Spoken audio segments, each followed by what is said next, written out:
सम्राट चौधरी और नीतीश कुमार के बीच का रिश्ता बिहार की राजनीति का एक दिलचस्प अध्याय। जानिए इस रिपोर्ट में। नमस्कार, आप देख रहे हैं इस रिपोर्ट लाइव। मैं हूं सृष्टि राज।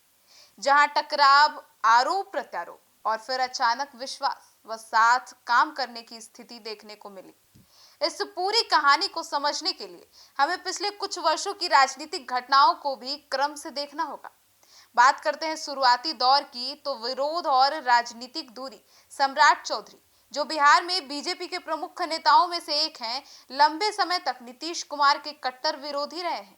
खासकर 2022 में जब नीतीश कुमार ने बीजेपी से गठबंधन तोड़कर महागठबंधन यानी कि आरजेडी, कांग्रेस और भी बाकी तमाम दलों के साथ सरकार बना ली थी, तब बीजेपी के नेता ने उन पर पलटी मार और विश्वासघात जैसे गंभीर आरोप लगाए थे। सम्राट चौधरी ने कई मंचों से नीतीश कुमार पर सीधा हमला बोला था और कहा था कि वे जनता के जनादेश का अपमान कर रहे हैं। वहीं अगले साल 2023 विरोध का चरम। 2023 में सम्राट चौधरी को बिहार बीजेपी का प्रदेश अध्यक्ष बनाया गया था। इसके बाद उनका रुख और आक्रामक हो गया।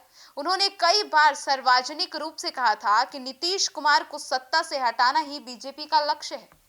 इस दौरान उन्होंने एक प्रतिज्ञात्मक विरोध भी किया था। उन्होंने पगड़ी, जो कि मौर है, वो पहनकर एक कसम खाई थी कि जब तक नीतीश कुमार को सत्ता से नहीं हटाएंगे तब तक पगड़ी नहीं उतारेंगे। यह बयान काफी चर्चित हुआ और दोनों नेताओं के बीच की दूरी साफ देखने को मिली। 2024 की शुरुआत की बात करें तो बड़ा राजनीतिक मोड़ आ गया। फिर आता है जनवरी 2024, जो इस कहानी का सबसे बड़ा टर्निंग पॉइंट है।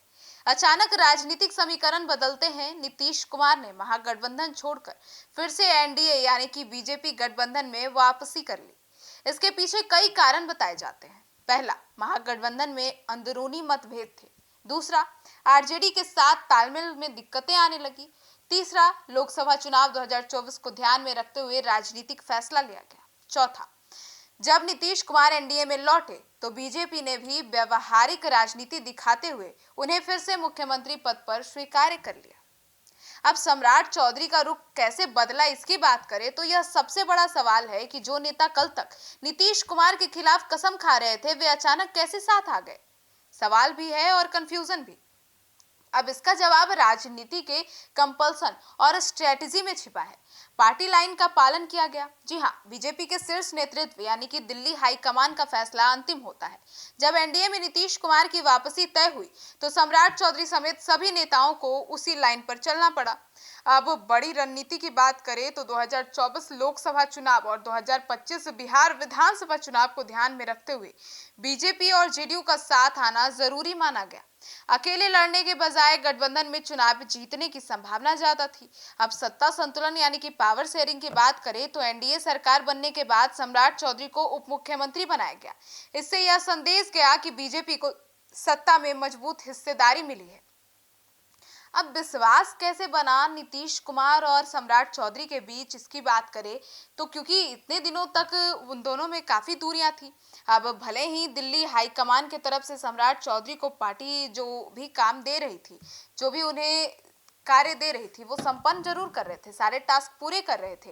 नीतीश कुमार जब दूसरे दल में चले गए, दूसरे गठबंधन में चले गए, तब जितना विरोध खुलकर सम्राट चौधरी ने किया, जिस तरीके से पगड़ी बांधी, उसी तरीके से जब वापसी हुई नीतीश कुमार की वापस इस गठबंधन में, तब उसी तरीके से उनके साथ खड़े रहे। डिप्टी सीएम का पद संभाला, नीतीश कुमार के दाएं बाएं हाथ बन गए, उनके साथ हर जगह मौजूद रहे। और विश्वास की बात करें तो राजनीति में अस्थायी दुश्मन या दोस्त कोई नहीं होता। जी हाँ, राजनीति में कल दुश्मन है तो आज दोस्त है, और आज दोस्त है तो कल दुश्मन है। यह राजनीतिक समीकरण पर डिपेंड करता है। अब यह कहावत जो है यहाँ पूरी तरह से फिट बैठ रही है। नीतीश कुमार और सम्राट चौधरी के बीच जो विश्वास दिख रहा है वह व्यक्तिगत से ज्यादा राजनीतिक समझौता है। जी हाँ, बता दें आपको कि दोनों का लक्ष्य क्या है। एनडीए को मजबूत करना।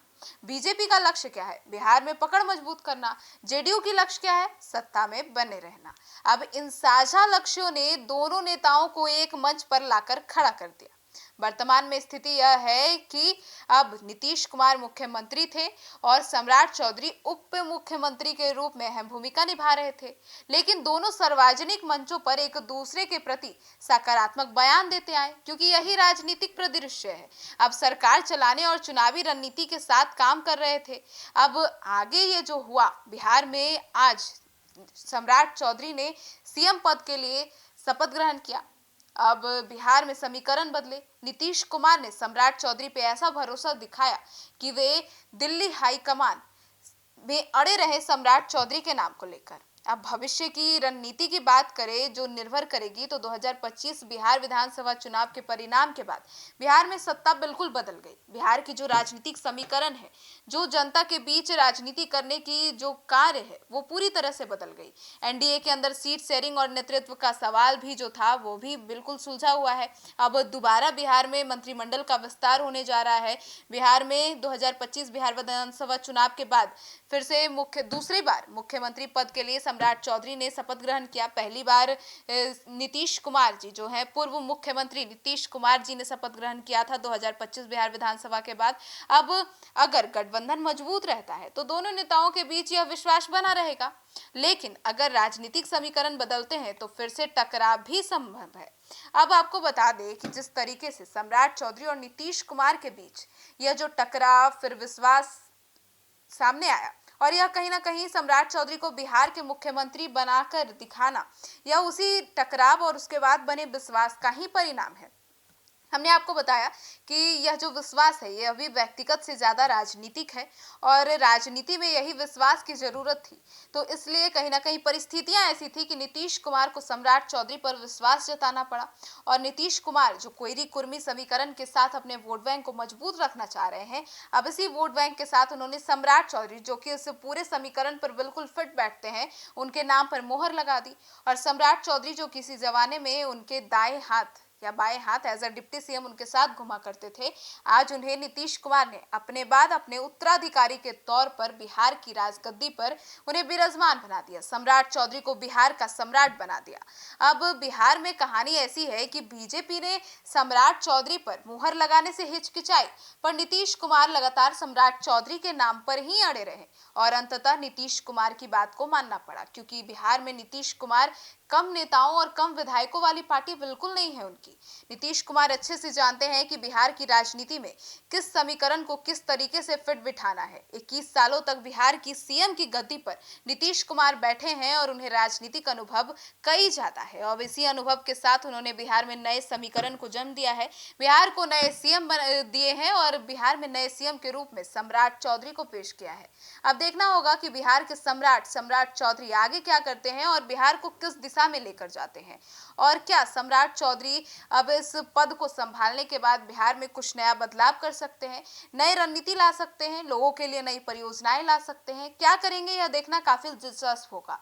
लेकिन फिलहाल नीतीश कुमार और सम्राट चौधरी के जो रिश्ते हैं, ये फिलहाल चर्चा में तो जरूर है, क्योंकि किसी जमाने में वही सम्राट चौधरी नीतीश कुमार को पद से हटाने के लिए मुरेठा तक बांध लिए थे, और अब वही नीतीश कुमार सम्राट चौधरी को सीएम बनाने के लिए दिल्ली हाईकमान से अड़ भी गए। अब इन दोनों के रिश्ते को लेकर आपकी क्या राय है, जरूर बताइएगा। धन्यवाद।